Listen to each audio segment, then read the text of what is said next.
If you're a lattice person, like there is a place for professional pie makers, and it is not today's Bon Appetit channel.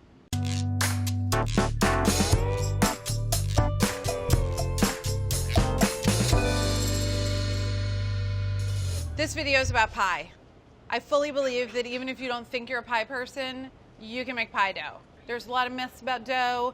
People think they have hot hands. They can't make, you'll be fine. You're gonna do fine with the dough. Not every grandmother was like a great baker. They all made pie, everything is fine. All-purpose flour. So there's a couple things that are important. That said, if you follow my instructions, anybody can make pie. A little bit of sugar. Sugar obviously sweetens the dough, but also helps with browning because sugary things get brown. A little bit of salt because everything sweet should have some saltiness. And then I'm mixing these dry ingredients together. I really like making pie dough by hand because I can see and feel what's going on. My mom is a Cuisinart pie dough maker. She puts her pie dough in the Cuisinart. She knows how many pulses. Her pie dough is amazing. So to each her own.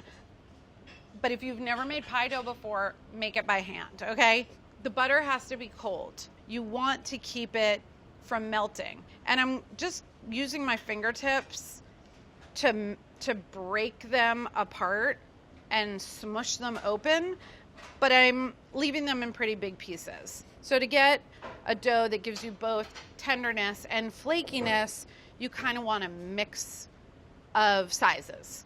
When I was in cooking school and they taught us how to make pie dough, there was a guy in my class and I think it was like I don't think he had a diagnosis or anything, but the poor guy had hot hands, and he could not even spend this much time touching butter without it just turning into liquid. And the poor chef was like, it's okay, I can teach you to do anything, I can teach anyone to do anything. And then the guy would like look at the butter and it would just melt like just into a puddle, and the chef was like, yeah, actually you just have hot hands and you can't make dough. All right, I feel happy with where we are. The flour has taken on the color of the butter, and that's because a lot of the flour and the butter are like worked in together. But there's also some bigger pieces. So that's done. The next thing, and working quickly, you don't like go take a phone call now, you don't go walk the dog, you don't go like put a baby down for a nap. And if you needed to do any of those things, take the whole bowl with the flour and the butter and stick it in the freezer. So the phone rings, the Jehovah's Witnesses show up at the front door, you get a package, like a snake on the deck. That happened to me last week. There was a giant freaking snake on the deck and it took like 20 minutes. Had I been in the middle of making dough, I would have put the whole thing into the thing, kept my ice water, and then come back. So 5 tablespoons of ice cold ice water. So now I'm tossing. I want to make, this is going to look dry and crumbly as it should, okay? So you're not trying to make like pudding at this point.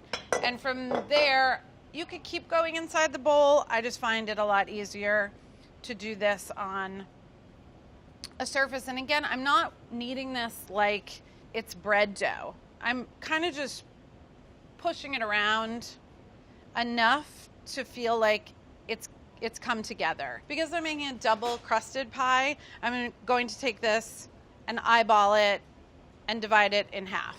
The rounder they are when they go into the disc, the easier it'll be to have them round when you roll them out. And then these guys go into the fridge. You want to chill your dough for at least an hour, which is going to make it possible, not just easier, but actually possible to roll it out.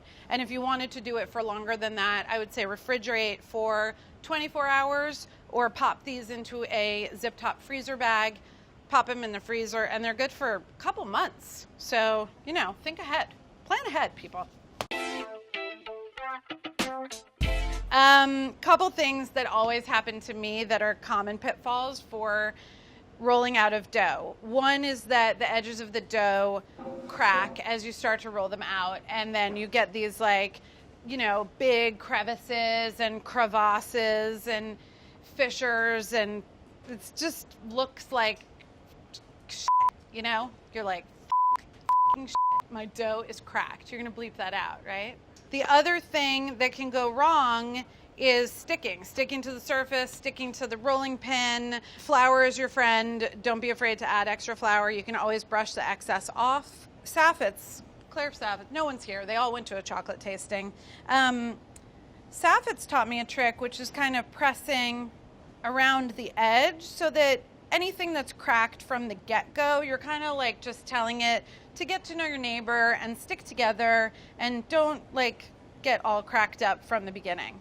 Now, another thing you see Saffitz doing a lot is hitting the dough. I like what's happening here because the weight of the dough is both flattening my disc and it's also pressing stuff together. I already have a crevasse, and that's okay. I'm just going to pinch it back together. Something else that I learned from watching Chris Morocco, who has a lovely deft hand with the pastry dough, may I say, is that he really believes in turning the dough a quarter turn, like literally every pass, which seems insane, but is very effective. The other advantage of turning the dough frequently as you roll it is that you can tell whether it's sticking or not very easily because you're constantly rotating it on the surface. Now I'm getting to this point and I'm like, oh my God, what in the hell? It's already cracking.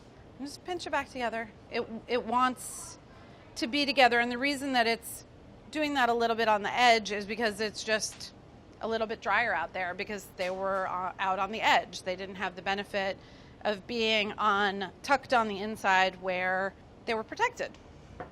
They're like the penguins on the outside of the circle. Did everybody see March of the Penguins? You know, the guys who are on the outside and they have to get folded in. And ultimately, I'm trying to get this out to about 13 inches. Imagine if you went over to a friend's house and they made you a homemade pie and they were like, I never made pie dough before and I made it and it's not the best I ever had. You wouldn't tear them a new one. You would be like, you're amazing. You made pie? That's rad. Wow. Oh my God. 13. Pretty good.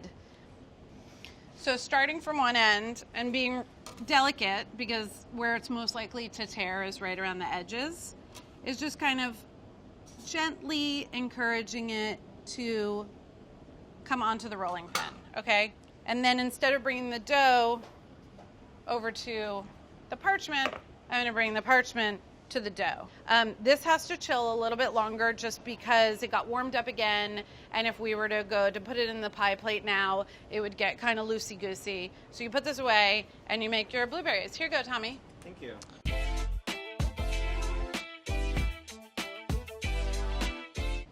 This is blueberry ginger pie, which is such a delicious combo. This is freshly grated ginger. If you can't get fresh ginger, I would say for this amount, maybe half a teaspoon of ground ginger and add that at the same time. All of this salt? This looks like so much salt. It's going to be a pinch of kosher salt. Oh. Oh, yeah, sorry. So glad I asked. Yes. Cornstarch, which is key for making it so that you don't just make a hot blueberry juice inside of the pie.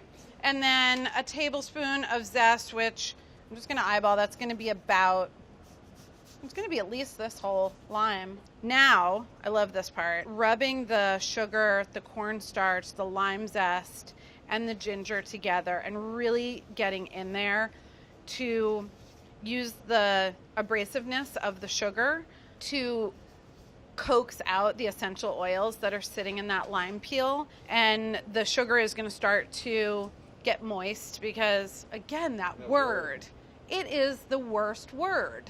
What else is there to say? The sugar is damp? That doesn't sound good either. What's the worst word, Catherine? Damp or moist? Moist is terrible.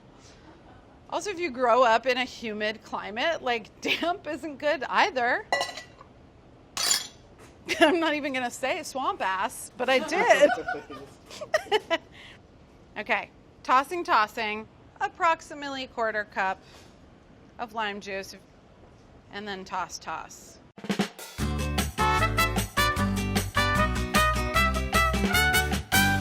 So again, now that this dough has been chilled a little bit while I made the filling, I don't feel like it's so loosey-goosey anymore. So I'm not going to do the rolling up onto the rolling pin trick, but you certainly could. So I want to kind of lift up from the side and then use my other hand and then rotating the dish a little bit and pressing the pie dough against the pie plate. And when I put this in, you're going to say, This woman is so insane. That is way too much fruit. It's not. It's all going to cook down. Part of the beauty of having the filling really mounded up in the pie plate is that it's going to give you that beautiful kind of domed top of pie. Push everybody over. I'm going to take a little glue now in the form of beaten egg. I'm going to brush the edge where the lip of the pie plate is right underneath, kind of following that all the way around. And that's going to just hold the top and the bottom crust together. Now I have my second piece of dough, and I'm not going to hold it from the edges. I'm going to go underneath like a pizza man and just kind of center it and drape it over. I'm feeling through the dough for Blueberry Mountain underneath, tucking it around, making sure I have about the same amount of overhang all the way around. So I'm just going to use a fork and just working my way around. This is the easiest crimp you could possibly do, and it's also really sturdy and really works. And if you wanted to, you could go again, kind of like peanut butter cookies style. And if you're great at braiding dough, then I don't think you should be watching this channel. But I want people who have never made a pie before to make pie. So if you're one of those people and you watch this and you get psyched and then you send me a picture of your pie to my Instagram, it will make my day. So please do that. Using shears, you could also use a paring knife.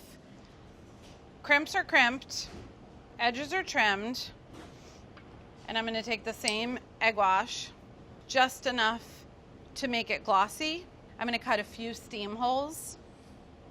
And this is Demerara sugar. You can use sugar in the raw. You can also use granulated sugar. The idea here is just enough for sparkle and for crunch. Very important, bake your fruit pie on an aluminum foil lined rimmed baking sheet, unless you really love scraping burnt juices off of the oven floor. So the pie is going to bake for kind of a long time. It's going to take an hour and a half for the bottom crust to get what Mary Berry would call a good bake on it. So give it the time it needs. Okay, so this is the color of brown that you want. A lot of people pull their pies too early. They're afraid of this dark brown color. They want something blonde or light golden. Go for deep golden brown. The other thing is, do not cut into a warm pie. So you have to let it cool overnight. Cook it the day before. It's perfect. A nice wall of fruit, nice juices that are moving but not running, and they're soft and liquidy without being jelly. It's a great color. This is like the color of my dreams. It's a perfect thing.